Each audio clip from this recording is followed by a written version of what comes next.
جہاں borders very clearly define نہیں ہوتے، کسی بڑے صحرا یا جنگل بیابان کی صورت میں یا کسی اور وجہ سے اسے واضح طور پر کلیئر ڈیفائن نہیں کیا گیا ہوتا یا نہیں ہو سکتے، بس اچھے تعلقات کی وجہ سے یہ معاملہ کسی تنازع کا باعث بھی نہیں بن رہا ہوتا، سو ممالک اسے جوں کا توں چلنے دیتے ہیں۔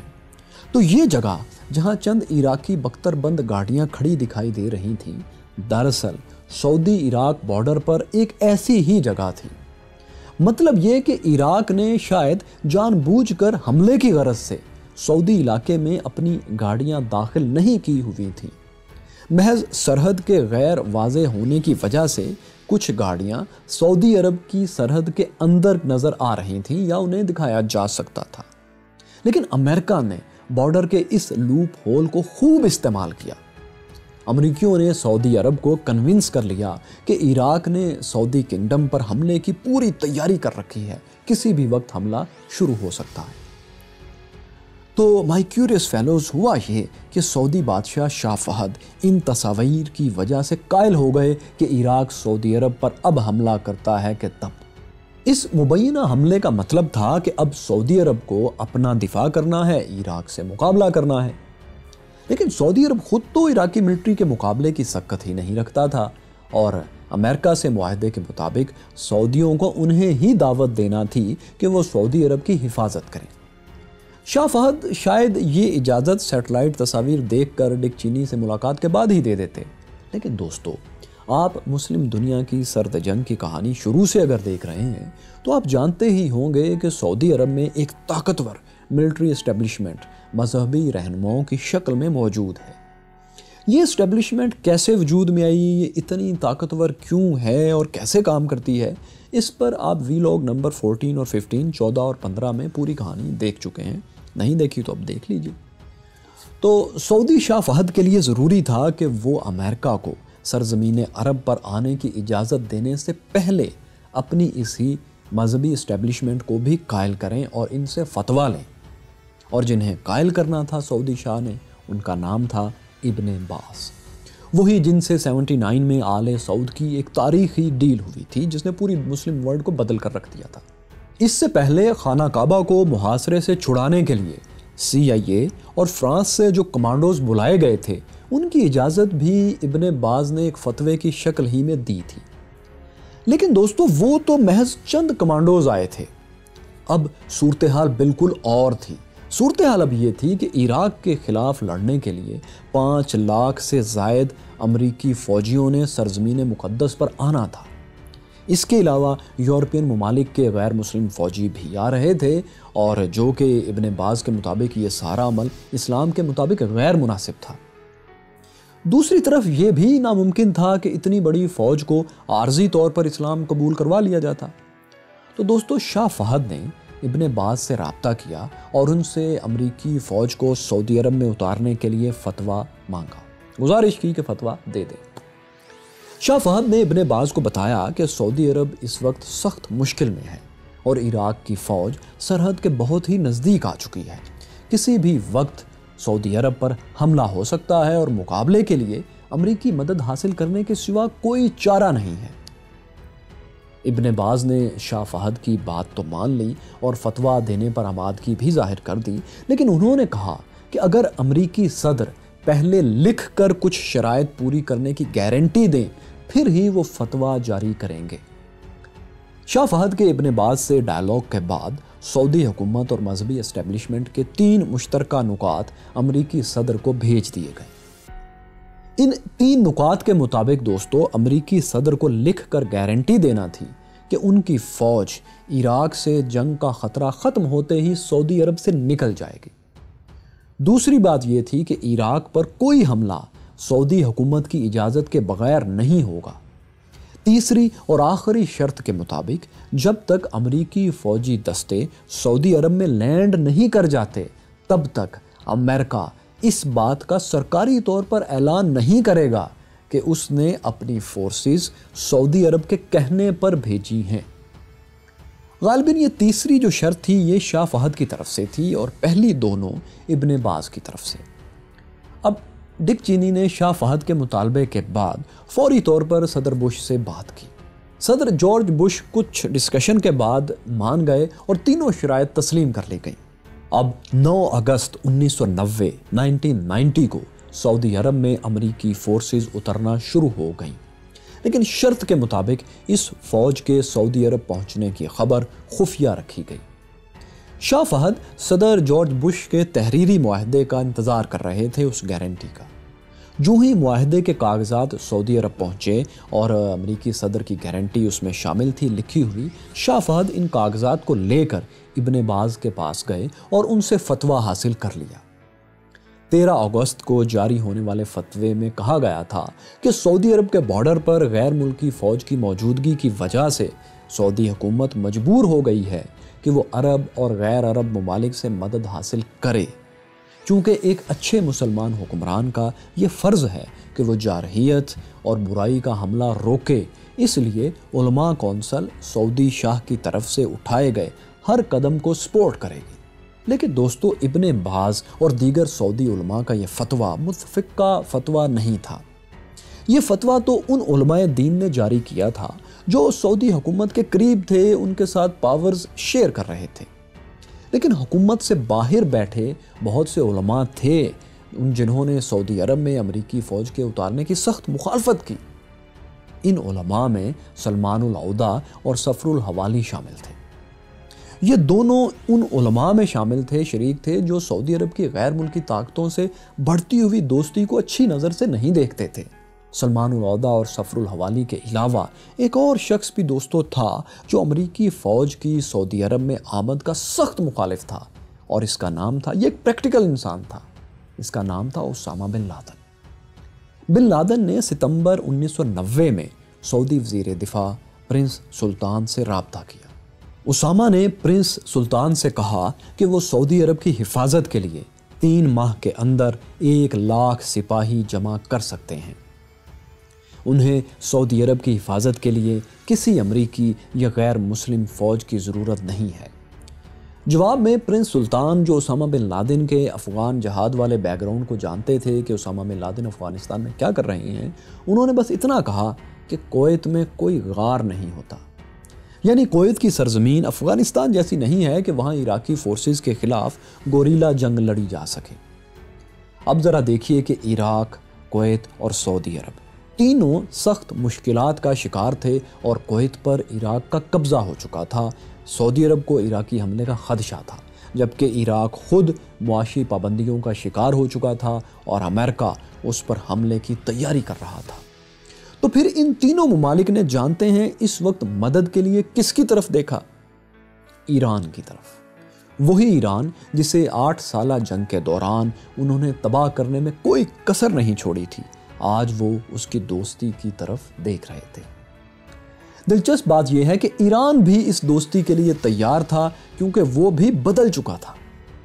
اب ایران کیسے بدل گیا تھا بھلا؟ دوستو، اس پر ہم ضرور بات کریں گے، لیکن اگلے ویلاگ میں ضرور دیکھیے گا، تاکہ اگلی بار جب آپ آج کی موجودہ اسلامی دنیا کا تجزیہ کرنے لگیں تو آپ کو وہ ساری کہانی اچھے سے معلوم ہو جس کے پس منظر میں آج کے واقعات ہو رہے ہیں یا آنے والے دنوں میں ہوں گے۔ ہاں دوستو، آخر میں یہ کہ اگر آپ نے مسلم ورلڈ کو سمجھنے کے لیے ان ویلاگز کو شروع سے نہیں دیکھا تو اس پلے لسٹ پر کلک کر کے دیکھ لیجئے۔ شکریہ۔